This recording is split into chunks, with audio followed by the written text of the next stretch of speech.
All right, let's dive into some fascinating and unsettling American history today, specifically the events that led up to the Civil War. We're going to be looking at it all through the lens of Erik Larson's The Demon of Unrest.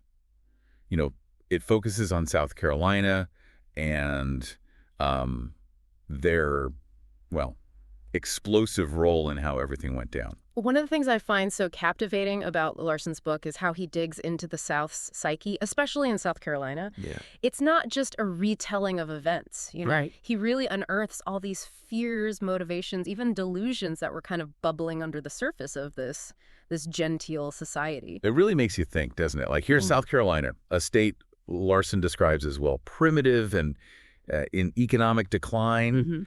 But they become this major force pushing for secession. How does that even happen? That's the paradox, isn't it? And Larson unravels it so well. Yeah. You've got this economically struggling state, but it's also home to this incredibly wealthy planter aristocracy, fiercely proud. Right. They saw themselves as the chivalry of America, like the closest thing to nobility we had here. Right. And their entire world was built on the backs of enslaved people. It's almost like they were clinging to some fading image of themselves. Yeah. You know? Like ignoring all the cracks in their foundation. Yeah, I see that. So how did this chivalry actually view themselves? Well, and what was the role of slavery in all of that? Their identity. Yeah. Larson paints a really vivid picture of their lifestyle. You know, these grand plantations, extravagant parties, a whole culture built on honor and dueling. But underneath it all, there was this deep anxiety about keeping their power and way of life going. Yeah. Slavery wasn't just an economic system to them. It was woven into their very sense of self. You know, I think a lot of times when we talk about the South and slavery, we focus on the economic reasons they used to defend it. Yeah. But Larson seems to be getting at something deeper. Absolutely. Like the psychological and social side that we don't often talk about. Exactly. And that's where the book gets really fascinating. Okay. He introduces these larger-than-life figures like James Hammond, this prominent politician from South Carolina, and Edmund Ruffin, a fiery planter from Virginia who practically became a South Carolina evangelist. Okay. Through them, we get these incredible glimpses into the mindset of the South's elite. Okay. I am intrigued now. Yeah. Tell me more about these guys. What makes them so interesting? Well, let's take James Hammond, for example. Okay. He's this incredibly complex character, a brilliant speaker, successful planter, but also really flawed, caught up in some pretty scandalous situations. Really? Oh, yeah. He gave this infamous speech, you might have heard of it, called the Mudsill speech, Oh, yeah. that really lays bare the South's justification for slavery. Yeah, I think I've heard of it. It's that whole idea that every society needs a lower class to do the dirty work. That's the core of it, yeah. Yeah. But what's fascinating is how he frames it in this language of natural order. He even goes as far as to say that slavery actually benefits the enslaved people. Wow. It reveals a lot about how they twisted logic to rationalize such a brutal system. It's amazing how Larson takes these figures, people who could easily just be caricatures in history books, and makes them feel so human, so complicated. Right. You start to get it, not necessarily agree, but you understand their world, their beliefs. Exactly. And then you've got Edmund Ruffin. This guy was intense. He was obsessed with agricultural science, Okay. particularly with this stuff called marl, a kind of soil. But his interest wasn't purely scientific. It was tied to this fervent belief in Southern supremacy. Hold on. So this guy who was obsessed with secession was also a total soil nerd. Pretty much. And it just shows you how these seemingly random things can get tangled up in big historical movements. Yeah.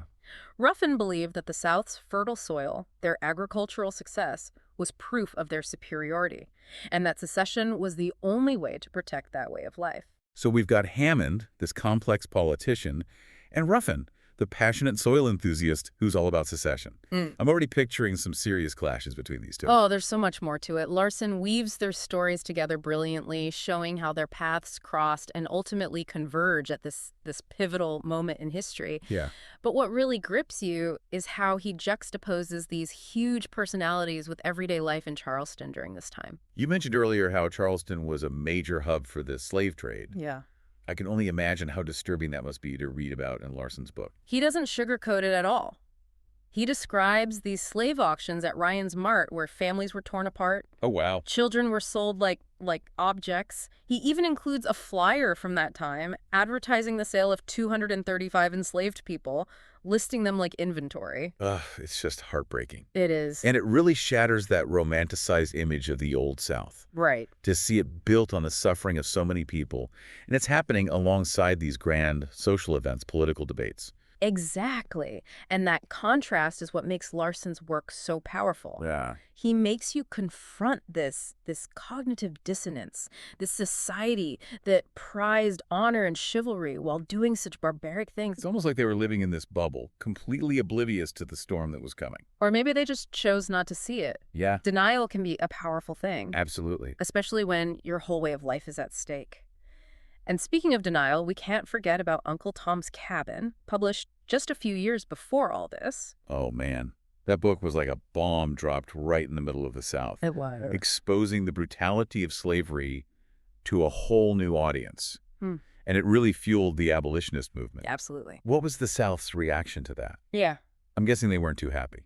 Let's just say they were not pleased. They saw it as this slanderous attack, a complete fabrication meant to demonize them, especially those in power, like our friend James Hammond, who saw it as a direct threat to their authority. So you have these rising tensions over slavery, a society clinging to a fading image, Yeah. and these fascinating, flawed characters trying to navigate it all. I'm hooked already. And that's just the beginning. Larson then takes us to the flashpoint of it all, Fort Sumter. Oh, yeah. Remember, this is where the first shots of the Civil War were fired. Right. And it all unfolds right there in the shadow of Charleston, with those larger-than-life figures we've been talking about playing key roles. All right, you've got me. I need to hear what happens next. Oh, it's good. This deep dive is starting to feel like a thriller. It really is. As we dig deeper into the Demon of Unrest, Fort Sumter becomes more than just a military base. It Yeah. was like this symbol, Right. It represented all the anxieties and tension tearing the country apart. It's interesting how Larson sets the scene in Charleston, right? Yeah. He talks about this weird mix of anticipation and dread hanging over the city. Like, on one hand, you've got the Southern elite still going to their fancy parties, horse races. Yeah. But underneath, there's this simmering fear, this feeling like something big is about to happen. Larson captures that so well, that feeling of living on the brink. Right. He uses diaries and letters from people like Mary Chestnut, a prominent Charleston socialite, Right. to give us these glimpses into what they were thinking, feeling. Wow. And it's striking, Even those who are all for secession, they seem to have this unease. Almost like they knew this path led to destruction. It's like they were trapped between this idealized South and the reality of what secession would actually mean. Yeah. And in the middle of all this, you have Major Anderson and his men stuck in Fort Sumter, Right. essentially trapped in the eye of the storm. It was a precarious situation for them. Supplies running low, their presence a constant reminder of federal authority, Right. something the secessionists hated. So you've got this powder keg situation in Charleston Harbor. Yeah. What's happening in Washington at this point? Is anyone trying to calm things down? Well, you've got President Buchanan, who Larson portrays as completely stuck, paralyzed by indecision, trying to appease the South, but also uphold federal authority. Right. And in the end, he does nothing. Classic political maneuvering. Avoid making a decision that might upset someone. Exactly. But in this case, doing nothing just made it worse. Okay. Right. Absolutely. It gave the secessionists more time to organize, consolidate power. And then you have Lincoln, the incoming president, waiting in the wings. I bet the South was watching him very closely. Oh, they were hanging on his every word, trying to figure out what he was going to do. And for Lincoln, it was a tough spot to be in. Yeah. Elected on this idea of preserving the Union, but knowing that pushing too hard could lead to war. Like walking a tightrope, trying to balance these opposing forces. Does Larson say anything about Lincoln's personality during this time? He doesn't go too deep into Lincoln's thoughts, but you get a sense of his determination. Yeah. His unwavering belief that the Union had to be saved. He refused to even meet with the South Carolina commissioners. Basically refusing to acknowledge their secession as legitimate. That must have really angered the South. Oh, absolutely. It was a direct insult to their honor and sovereignty, which were huge in Southern culture, especially among the elite. Right. Any perceived slight, any challenge to their authority had to be met with a strong response.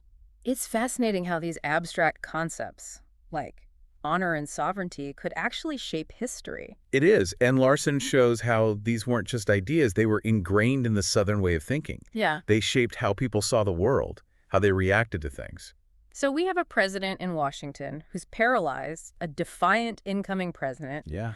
and South Carolina acting more and more like an independent nation. It feels like we're heading straight for a collision. We are. And the closer we get to Lincoln's inauguration, the more you feel the tension rising. Right. Larson describes this almost surreal atmosphere in Charleston, this sense of waiting, of holding your breath as the country teeters on the edge. It's like watching a train wreck in slow motion. You know something terrible is going to happen, but you can't do anything to stop it. That's exactly what makes the Demon of Unrest so gripping. Larson doesn't just tell you what happened, he pulls you into the atmosphere. You feel the weight of history pressing down on these people, these communities. So Lincoln is inaugurated on March 4th, 1861. What's the reaction in the South? They're looking for any sign that he might back down. Yeah. Any weakness, any hint that he's not fully committed to preserving the Union. They're analyzing every word of his inaugural address. I can only imagine the pressure he was under. Did he give this fiery speech a call to arms? Not quite. Larson describes it as actually being quite conciliatory.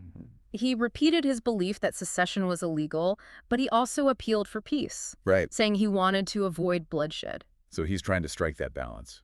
Show strength, but also leave open the possibility of reconciliation. Exactly. But by this point, the South wasn't interested in reconciliation.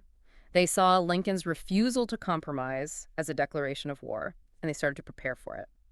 And what about Fort Sumter? Is it still at the center of all this drama? Oh, absolutely. It's a constant thorn in the side of the Confederacy. Right. This symbol of federal authority that they desperately want to get rid of. And Major Anderson and his men are still trapped inside, their supplies getting smaller every day. So the big question is, what's Lincoln going to do? Abandon the fort and look weak, or resupply it and risk starting a war? That's the question that hangs over everything, and it's a question with huge consequences for the nation, for the people we've been talking about, for the future of America. Okay, I'm definitely hooked now. This deep dive just keeps getting more and more intense. We need to find out what happens next. So we left off with Lincoln facing this impossible decision about Fort Sumter. It really does feel like the fate of the nation was hanging on this one little fort. It did become a symbol, didn't it? Much bigger than just a military base. For the Confederacy, it represented federal overreach, a stain on their idea of sovereignty. Right. But for Lincoln, it was a symbol of the Union itself, a test of his will to hold the country together. So what did he do? I mean, leaving the fort would make him look weak, but resupplying it would almost certainly start a war. Well, what's fascinating is that Larson shows how Lincoln tried to find a middle ground. Okay.